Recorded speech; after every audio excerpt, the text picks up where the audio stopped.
या प्रकरणामध्ये जसे पोलीस संशयाच्या भोवऱ्यात आहेत तसे काही व्यापाऱ्यांवरती सुद्धा आरोप आहेत। सुरेश अग्रवाल नावाचे व्यापारी ज्यांच्या गाडीमध्ये ही रक्कम असल्याचं समजतं, एक आरोपी आहेत ते, त्यांची प्रतिक्रिया आली, आपण जाणून घेऊया त्यांनी काय म्हटलंय।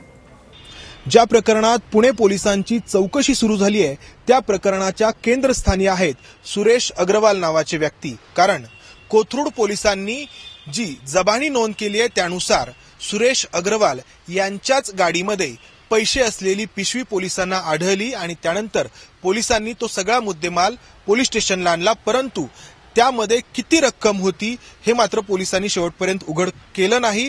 फक्त 20 लाख रुपये असल्याची नोंद कोथरूड पोलीस स्टेशनला केली। मात्र रक्कम अधिक होती हे जेव्हा वरिष्ठ पोलीस अधिकाऱ्यांच्या ध्यानात आलं तेव्हा या सगळ्या प्रकरणाच्या चौकशीला सुरुवात झाली। ही रक्कम नक्की कोणाची होती, किती होती हे जाणून घेण्यासाठी आपल्यासोबत आहेत खुद्द सुरेश अग्रवाल। सर, पहिल्यापासून सांगा की हे काय नक्की प्रकरण आहे, कधी याची सुरुवात झाली? हे 2 तारखेचीच गोष्ट आहे आणि 2 तारखेला संध्याकाळची गोष्ट आहे। तर माझे ओळखीचे पाटील साहेब म्हणून आहेत, त्यांची ही रक्कम होती। काय नाव? सुनील पाटील। पाटील, फक्त डॉक्टर पाटील म्हणून माहिती आहे तेवढंच मला, बाकी त्यांचं पूर्ण नाव माहीत नाहीये। त्यांची रक्कम होती आणि रक्कम एक्झॅक्टली किती होती ते माहीत नाही। त्यांची गाडी त्या दिवशी अवेलेबल नव्हती, फक्त त्यांनी त्याच्यामुळे मला माझ्या गाडीत त्यांच्यासोबत मी गेलतो, याचाच माझा फक्त तेवढाच रोल आहे। म्हणजे पैसे बदलायचे होते त्यांना, म्हणजे जुन्या 500 आणि 1000 रुपयांच्या नोटा ज्या होत्या बोलवलं होतं की मी तुमचं हे काम करून देतो म्हणून, तर त्यांच्याकडे गाडी नव्हती, तर त्या हिशोबाने त्यांनी मला संघ घेऊन गेले आणि मी काही इन्कम टॅक्सच्या अधिकाऱ्यांकरता काम करतो। तर इन्कम टॅक्स अधिकाऱ्यांचं माझं बोलणं असं झालेलं होतं की जर कुठं असं काम होत असेल तर पहिला प्रत्यक्षात तुम्ही जावा, तुम्ही तिथं शहानिशा करा, कुठं काम होत असेल तरच मग आम्हाला बोलवा। कारण ह्याच्या आधी आम्ही 2 ते 3 वेळा तिथं गेलेलो होतो, पण तिथं आमच्या हातात तुम्ही त्या ठिकाणी गेला डॉक्टर पाटील यांच्यासोबत, ज्यांची ती रक्कम होती असं तुम्ही म्हणताय। त्यानंतर काय झालं? त्याच्यानंतर आम्ही असं गाडीच्या बाहेर खाली उभा होतो सगळेजण, तर तेवढ्यात असं पोलीस साहेब आलेत। त्यात मला कोणाचंही नाव माहीत नाही, पण त्यातनं नंतर एक नाव माहीत पडलं, राजपूत साहेब।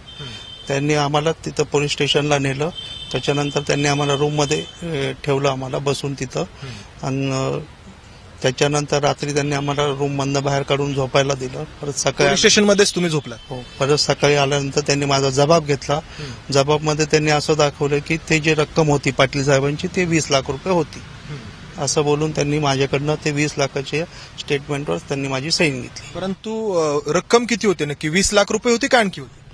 पाटील साहेबांच्या म्हणण्याप्रमाणे पाटील साहेबांनी नंतर मला सांगितलं की त्यांची ती रक्कम 40 लाख रुपये होती। आणि आणखी कोणाची गाडीमध्ये? ते त्यांच्यासोबत काम करून घेणार होते पाटील साहेब, ते श्याम होते, त्यांनी त्यांच्या पिशवी त्यांनी पाठवली होती, पण ती रक्कम किती होती ते मला माहित नाही। म्हणजे डॉक्टर पाटील यांची 40 लाख रुपये होती आणि दुसरी व्यक्ती होती त्यांची आणखी होती, परंतु पोलिसांनी 20 लाख रुपये दाखवले त्या ठिकाणी आणि बाकीचे मग पोलिसांनी ठेवले, ते आयडियाच नाही।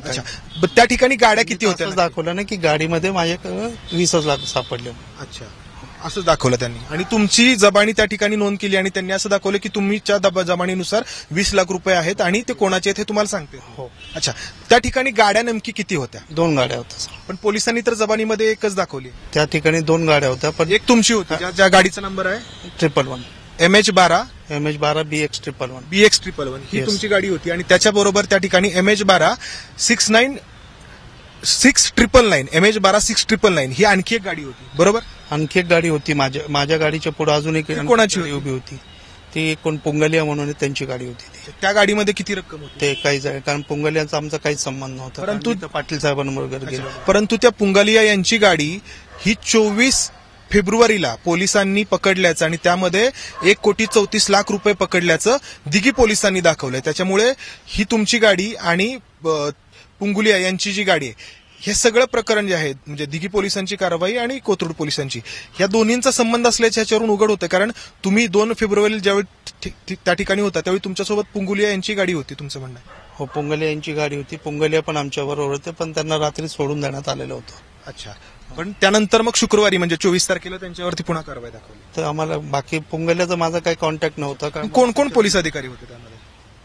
त्यावेळेस तर फक्त डीबीचे लोक होते आणि मेन जे PSI साहेब होते ते राजपूत साहेब होते। ते होते, त्यांनी मात्र 20 लाख रुपये फक्त माझा जो स्टेटमेंट घेतला तो राजपूत साहेबांनी घेतला आणि त्याच्यामध्ये फक्त 20 लाख रुपये 20 लाख रुपये त्यांनी तुमच्या जे पिशवी होती त्यात 20 लाख रुपये पाटील साहेबांचे होते असं त्यांनी माझ्याकडनं घेतलं, स्टेटमेंट घेऊन घेतलं। तर हे सुरेश अग्रवाल आहेत, यांचं हे जे काही इथं सांगणं आहे ते यासाठी महत्वाचं आहे कारण यांचीच जबानी पोलिसांनी नोंदवलेली आहे, ज्याच्यामध्ये पोलिसांनी फक्त 20 लाख रुपये असल्याचं सांगितलं. परंतु सुरेश अग्रवाल यांच्या मते त्या ठिकाणी डॉक्टर पाटील यांचे स्वतःचे 40 लाख आणि दुसऱ्या एका व्यक्तीचे आणखी पैसे होते. हे एका गाडीतले पैसे झाले आणि त्याच वेळी त्या ठिकाणी जी दुसरी गाडी होती MH12 6999 ती गाडी मात्र पोलिसांनी कोथरूडच्या कारवाईमध्ये दाखवली नाही.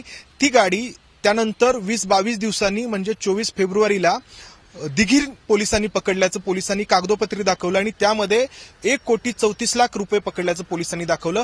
याच्यावरून आपल्याला हे स्पष्ट होतं की कोथरूड पोलिसांची 2 तारखेची कारवाई आणि दिघी पोलिसांची 24 फेब्रुवारीची कारवाई यांच्यामध्ये परस्पर संबंध आहे आणि त्यावेळी जुन्या 500 आणि 1000 रुपयांच्या नोटा बदलण्याचा जो प्रयत्न झाला तो काही कोटी रुपयांमध्ये आहे. कॅमेरामन विजय राऊतसह मंदार गोंजारी, ABP माझा, पुणे.